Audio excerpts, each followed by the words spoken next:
billion in illegal transactions, 200,000 users, and one email address that ended it all. July 5, 2017. Thousands of users across the world open their Tor browsers and navigate to the same address they visit every day.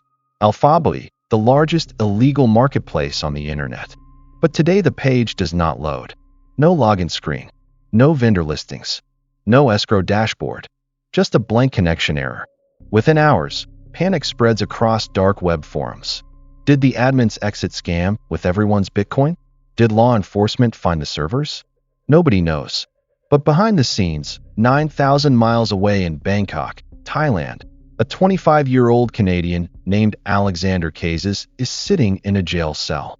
The man who built a criminal empire worth over $1 billion. The man who managed 200,000 users and 40,000 vendors selling drugs, stolen data, and malware across 250,000 product listings, had been undone by the most basic operational security failure imaginable: a personal email address. This is the story of AlphaBay, the dark web empire that made Silk Road look like a corner store. To understand how AlphaBay became the largest criminal marketplace in history, you have to understand the vacuum it filled. In October 2013, the FBI arrested Ross Ulbricht, the creator of Silk Road, the first major dark web marketplace. Silk Road had proven a revolutionary concept that anonymous buyers and sellers could trade illegal goods using Tor for anonymity and Bitcoin for payment, with an escrow system to build trust between strangers. At its peak, Silk Road had about 13,000 listings and roughly 100,000 active users.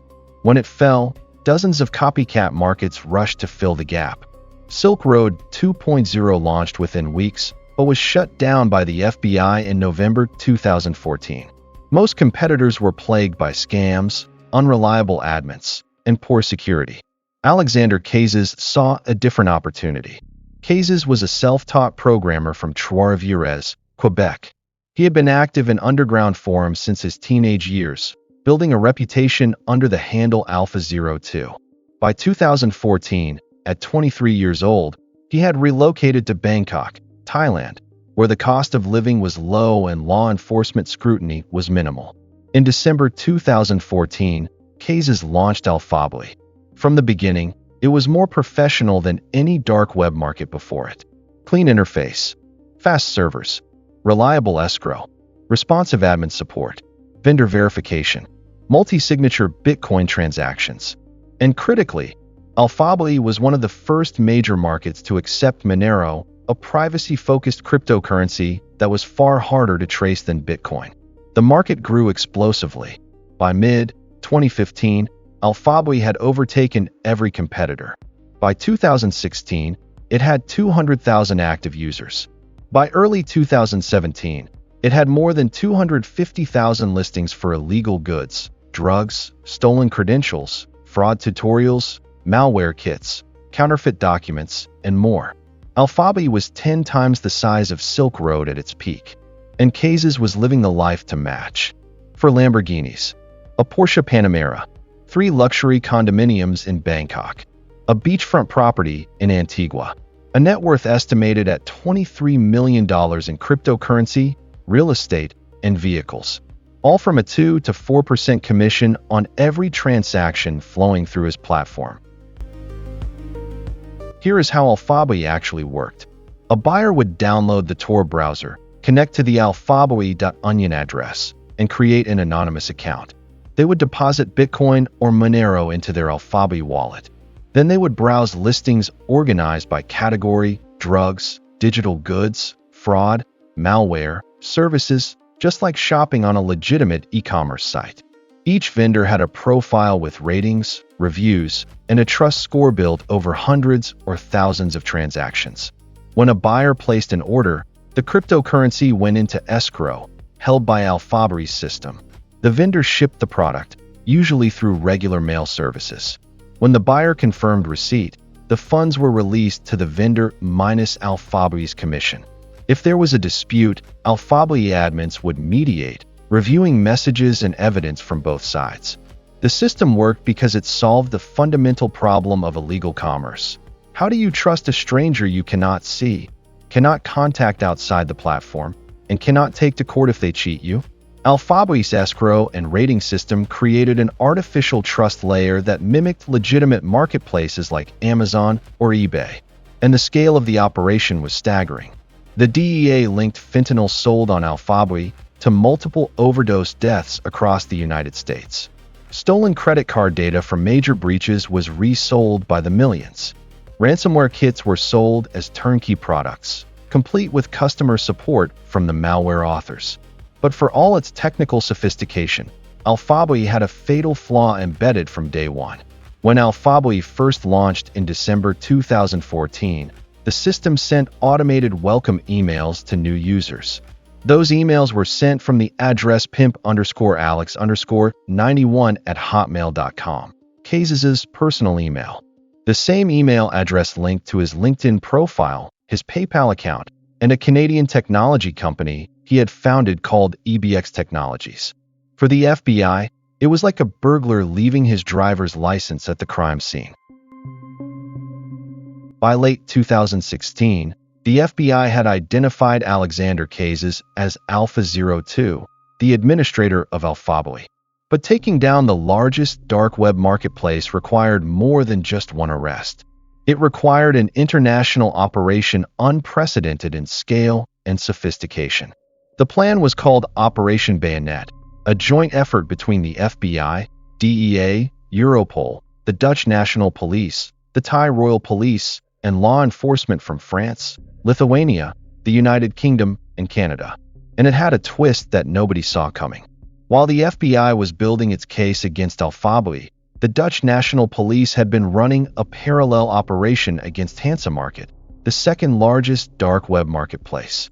In June 2017, Dutch investigators had not only identified Hansa's administrators, they had quietly taken over the entire platform. For weeks, Dutch police operated Hansa Market as if nothing had changed. Every transaction, every message, every shipping address, every login credential was being recorded by law enforcement. The users had no idea.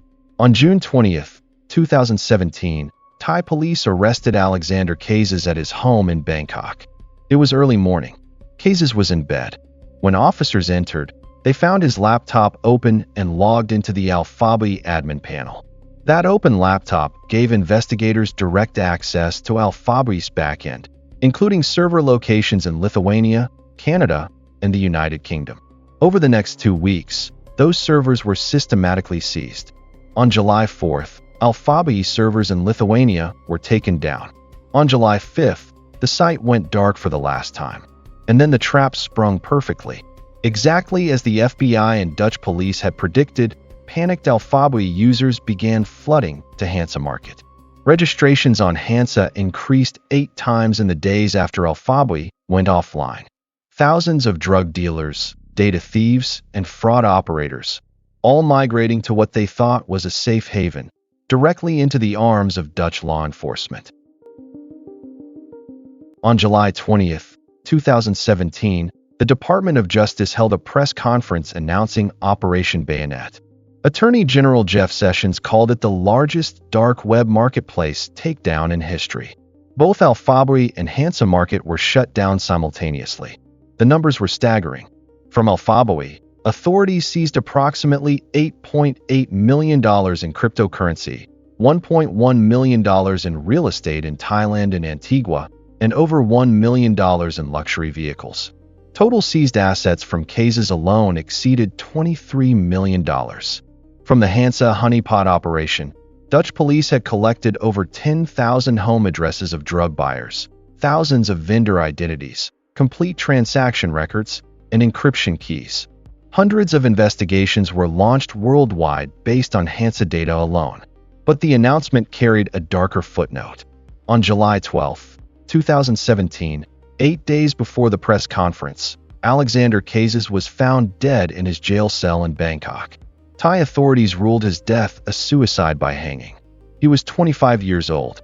Ca never stood trial. His wife, Sunisa Thapsawan, later contested the asset forfeiture proceedings in U.S. courts. The human cost extended far beyond cases himself.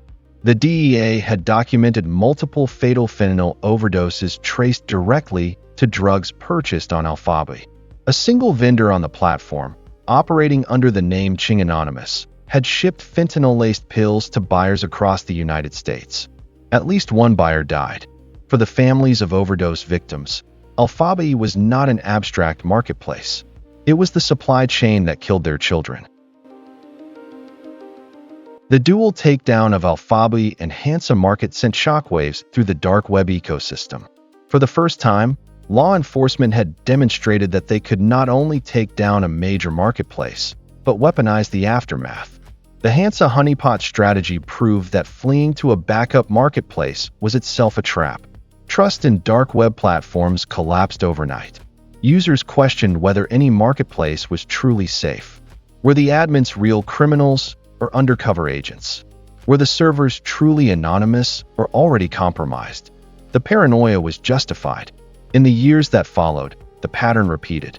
Dream Market, the largest marketplace after AlphaBay's fall, shut down voluntarily in 2019 amid fears of law enforcement infiltration. Wall Street Market, its successor, was seized by German and American authorities in May 2019 after the admins attempted an exit scam with $14.2 million in user funds. Berlusconi Market was seized the same week. Each takedown reinforced the same lesson, that the dark web marketplace model has a structural vulnerability that no amount of encryption can fix. Someone has to run the servers. Someone has to hold the escrow funds. Someone has to be the admin, and that someone can be identified. Yet the ecosystem persists. In August 2021, someone claiming to be Snake, AlphaBay's original co-administrator, relaunched the marketplace. The new AlphaBay operates on a decentralized model with Monero-only payments, attempting to address the vulnerabilities that doomed the original. Whether it lasts remains to be seen. But the fundamental tension remains between the promise of anonymous commerce and the reality that every digital system leaves traces. AlphaBay teaches 3 lessons that go far beyond the dark web. First, operational security is binary.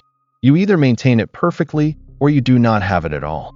Alexandre Ca's built a billion-dollar criminal empire with sophisticated encryption, Monero integration, and servers distributed across 3 continents. But he used his personal Hotmail address in a welcome email during the site's first month. 1 email, 1 mistake, $23 million in seized assets, and a life that ended at 25. Every system is only as strong as its weakest human moment. Second, law enforcement adapts faster than criminals expect. Operation Bayonet was not a brute force raid. It was a chess move. The FBI did not just take down AlphaBay. They coordinated with Dutch police to turn the second largest marketplace into a surveillance platform, predicting exactly where users would flee and waiting for them there. The era of simply moving to the next marketplace is over. Third, the dark web marketplace model has a trust paradox. The entire system depends on trust in the escrow, trust in the admin, trust in the platform. But trust requires centralization. And centralization creates a single point of failure that law enforcement can target. AlphaBay processed $1 billion in transactions. It had 200,000 users and 250,000 listings. It was 10 times larger than Silk Road, and it was brought down by a Hotmail address. If this story kept you watching, subscribe to Cyber Decoded. Next, we are uncovering how one teenager hacked Elon Musk, Barack Obama, and Apple on Twitter and walked away with $117,000 in Bitcoin.